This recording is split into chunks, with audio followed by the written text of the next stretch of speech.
নমস্কাৰ শিক্ষক শিক্ষয়িত্ৰীসকল, মই আজি ইয়াতে লৈ আহিছোঁ আউটসাইড আসাম বিএড যিসকলে কৰিছে সেইসকললৈ ডাঙৰ এটা আপডেট লৈ আহিছোঁ।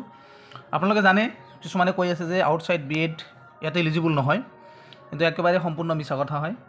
BTCটো আউটসাইড বিএড বা ইনসাইড বিএড বুলি কোনো কথা নাই। বিএডটো বিএডে হয়। ৰেগুলাৰ মোডত হ'লে সেই বিএড কোৰ্চ এলিজিবল হ'বই। অসমতো অলৰেডি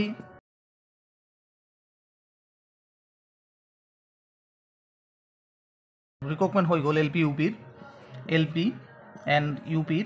তাতে বিএড আউটসাইড এলিজিবল হৈছে। BTCটো বিএড এলিজিবল হ'ব, আৰু BTCত যে এলিজিবল হ'ব তাৰ কাৰণে মই এটা জাজমেণ্ট লৈ আনিছোঁ। আপোনালোকে সেই জাজমেণ্টটো ভালকৈ চাব। মই ভিডিঅ'ৰ মাধ্যমতে আপোনালোকক দিবলৈ চেষ্টা কৰিম। আপোনালোকে জাজমেণ্টটো ভালদৰে পঢ়ি চাব, তেতিয়াহ'লে গম পাই যাব যে অসমৰ ODL বিএড হ'লেহে বা যিটো ODL বিএড হয় সেই বিএড এলিজিবল নহয়, কিন্তু আউটসাইড বিএড ৰেগুলাৰ বিএড হ'লে এলিজিবল হয়। আৰু ৰেগুলাৰ বিএড বৰ্তমানলৈকে ODL বিএড কেইটামান ইউনিভাৰ্চিটিতহে উপলব্ধ হৈছে, বাকী চব ৰেগুলাৰেই হয়। গতিকে ৰেগুলাৰ বিএডত কোনো ধৰণৰ আখোৱা নাথাকে, কাৰণ NCT নৰ্মছ মতে কোনো বিএড ভুৱা নহয়। যিসকলৰ অৰিজিনেল চাৰ্টিফিকেট হয় বা কলেজত পঢ়িছে সেইবিলাক চাৰ্টিফিকেট সিহঁতে ইনকুৱাৰী কৰিব পাৰিব। ধৰক BTC গভৰ্ণমেণ্টেই হওক বা অসম গভৰ্ণমেণ্টেই হওক, সেইসকলে কি কৰিব পাৰিব, সেই বিএড চাৰ্টিফিকেটটো অৰিজিনেল হয়নে নাই বা ডুপ্লিকেট হয় সেই বস্তুখিনি সিহঁতে চোৱা চিতা কৰি তাৰপিছতহে চাকৰি দিব। আৰু অসমত যেনেকুৱা আউটসাইড বিএডবিলাকৰ ডাবল ভেৰিফিকেশ্যন হৈছিল, BTCটো কৰিব পাৰিব, কোনো কথা নাই। BTCৰ যদি কোনোবাই আউটসাইড বিএড দি এপ্লাই কৰিছে বা টেট GTPGTৰ যিটো টেট অনুষ্ঠিত হৈ গ'ল তাতে যদি কোনোবাই এপ্লাই কৰিছে, বা LP UPৰ যিটো 667 মানে 67 সেই পদত যি, গতিকে অসমতো এলিজিবল হ'ব।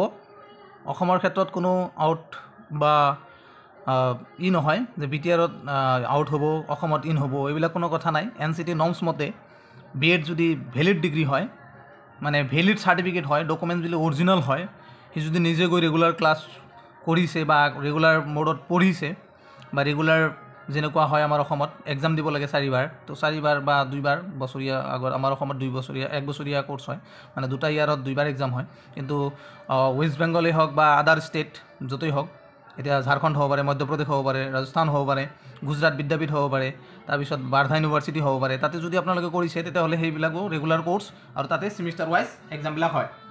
আৰু ছেমিষ্টাৰ ৱাইজ যিবিলাক এক্সাম হয় এইবিলাকৰ 4টা ছেমিষ্টাৰত 4টা মাৰ্কশ্বিট থাকে, আৰু প্ৰভিজনেল চাৰ্টিফিকেট থাকে, অৰিজিনেল চাৰ্টিফিকেট থাকে। সেইবিলাক বস্তু যদি ভেলিড হয়, মানে ভেলিড মানে তেতিয়া হ'ব যেতিয়া সেই চাৰ্টিফিকেটখন অৰিজিনেল হ'ব। আৰু অসমত এনেকুৱা মানুহ নাই যিসকলে নেকি কিনি আনি চাৰ্টিফিকেট দি এপ্লাই কৰিব পাৰিব বুলি সাহস আছে মনত, কাৰণ ইমান ভেৰিফিকেশ্যন হয় অসম গভৰ্ণমেণ্টত, আৰু ইমান কেছ লাগে। সকলো প্ৰতিটো পদক্ষেপতে এডুকেশ্যন ডিপাৰ্টমেণ্টত কেছ আৰু কেছ। GTPGTত ডাঙৰ কেছ লাগি যায়। Outside BEd, inside BEd, ODL BEd, regular BEd, ODL মানে DLED, এইবিলাক লৈ NOS DLED, এইবিলাক লৈ ডাঙৰ cash.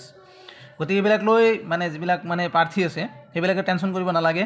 Outside BEd, inside BEd চব একেই সমান, একেই বস্তু, একেটাই ডিগ্ৰী। গতিকে ইণ্ডিয়াৰ বাহিৰত গ'লে বেলেগ লগ হ'ব পাৰে, কিন্তু ইণ্ডিয়াত থাকিলে একেটা ডিগ্ৰীয়ে গোটেই ইণ্ডিয়াতে কভাৰ কৰে। গতিকে ইমান টেনশ্যন ল'ব লগা নাই। মই এটা জাজমেণ্ট আপোনালোকলৈ লৈ আনিছোঁ, আপোনালোকে এই জাজমেণ্টখন চাওক আৰু নিজে বিবেচনা কৰিব। মই আপোনালোকক দেখুৱাই আছোঁ, এইটো জাজমেণ্ট, এইটো হ'ল গুৱাহাটী হাইকোৰ্টৰ পৰা দিয়া হৈছে। তো ইয়াৰ পৰা আৰম্ভ কৰক। এইটো অলপ জুম কৰি লৈছোঁ মই, এইটো আপোনালোকে চাব পাৰিব। এই জাজমেণ্টখন চাওক, ইয়াৰ পৰা চাওক একেবাৰে টোটেল 3 পইণ্ট। BTC যিটো কোকৰাঝাৰৰ যিটো প্ৰচেছ, সেই প্ৰচেছ মতে ইয়াতে ৰিক্ৰুটমেণ্ট প্ৰক্ৰিয়া হ'ব। গতিকে আপোনালোকে ইমান টেনশ্যন কৰিব নালাগে। ইয়াৰ পৰা জাজমেণ্টটো চাওক।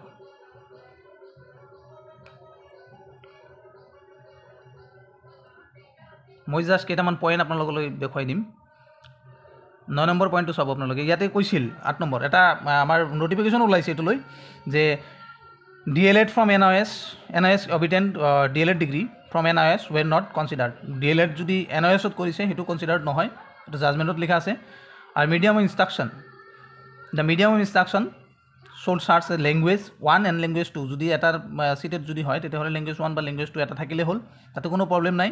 language 1 হ'লেও হ'ব, language 2 হ'লেও হ'ব লেংগুৱেজ 1 লেংগুৱেজ 2 লৈ কোনো প্ৰব্লেম নাই outside HS degree DLEd from ODL outside from the student not consider যদি ODL ডিগ্ৰীবিলাক হয় যদি আমাৰ ইয়াতে কেম্পাছ নাথাকে তেতিয়াহ'লে সেই ডিগ্ৰীবিলাক ইনভেলিড হ'ব আৰু চাব আপোনালোকে ইয়াতে কৈছে BEd from outside BEd degree from outside the state were not considered with preparing the merit list ফাৰ্ষ্টত এইটো নটিফিকেশ্যন দিছিল তাৰপিছত মই দেখুৱাই আছোঁ আপোনালোকক তাৰপিছত কৈছে যদি সেইটো ঠাইত কি পৰিব দিছে যে ODLটোহে পৰিব দিছে ৰেগুলাৰটো নহয় okay in case of any dispute the এইবিলাক নটিফাই কৰিব তাৰপিছত ইয়াতে কৈছে আপোনালোকে 9 নম্বৰ পইণ্টটো চাওক ফাৰ্দাৰ বাই দ্য 9 নম্বৰ নটিফিকেশ্যনটো চাব আপোনালোকে ইয়াতে কৈছে further by the curriculum the director of Education BTC Kokrajhar claimed that in place of BEd outside state it should be read as BEd ODL outside state যদি ODL outside state পৰা হয় তেতিয়াহ'লে এটো কনসিডাৰ নহয় otherwise regular BEd হলে এটো consider হ'ব গতিকে হেতু টেনশন কৰিব নালাগে ৰেগুলাৰ BEd হলে কোনো টেনশন নাই BTC নহয় আমাৰ অল ওভাৰ ইন্ডিয়াত কাউন্ট হ'ব অল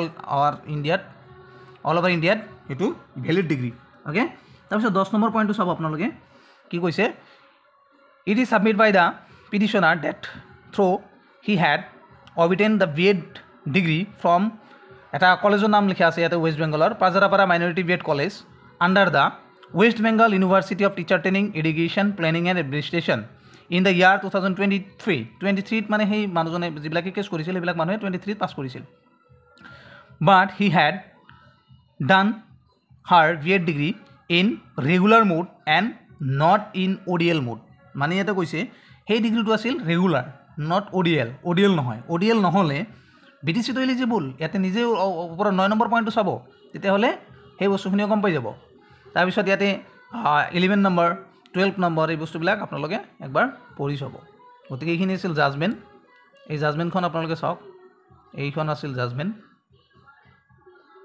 গতিকে BTC আউটসাইডৰ পৰা কৰক ইনসাইডৰ পৰা কৰক বা আউটসাইড আসামৰ পৰা কৰক BEd যদি কৰিছে আপুনি ৰেগুলাৰ মোডত টেনশন কৰিব নালাগে আপোনাৰ যদি সাৰ্টিফিকেট বিলাক জেনুইন হয় তেতিয়াহ'লে হিয়তে ভেৰিফিকেশ্যন কৰিব ভেৰিফিকেশ্যন কৰক কোনো কথা নাই কিন্তু আপোনাক জব নিদিয়াকৈ থাকিব নোৱাৰে যদি আপুনি মেৰিটত পায় ওকে এইখিনি আছিল আজিৰ ভিডিঅ'টোত গতিকে আপোনালোকে দেখিলে মই একদম জেনুইন কথাখিনি ইয়াত ডিসকাস কৰিছোঁ আৰু Assam BTC government already notification এটা পাব্লিছ কৰি থৈছে মোৰ আগৰ এটা ভিডিঅ'ত দেখাইছোঁ মই যে RTM ৰ পিছত এটা কলেছিল যে অল ওভাৰ ইণ্ডিয়াত NCT ৰিকগনাইজ ইউনিভাৰ্চিটিৰ পৰা BEd কৰিলে হেতু ভ্যালিড হ'ব নট ফৰ অনলি এনেকুৱা নহয় যে অনলি ফৰ BTC তে ভ্যালিড নহব বাকি সবতে হ'ব এনেকুৱা নহয় গোটেই অল ওভাৰ ইণ্ডিয়াতে ভ্যালিড হ'ব ধন্যবাদ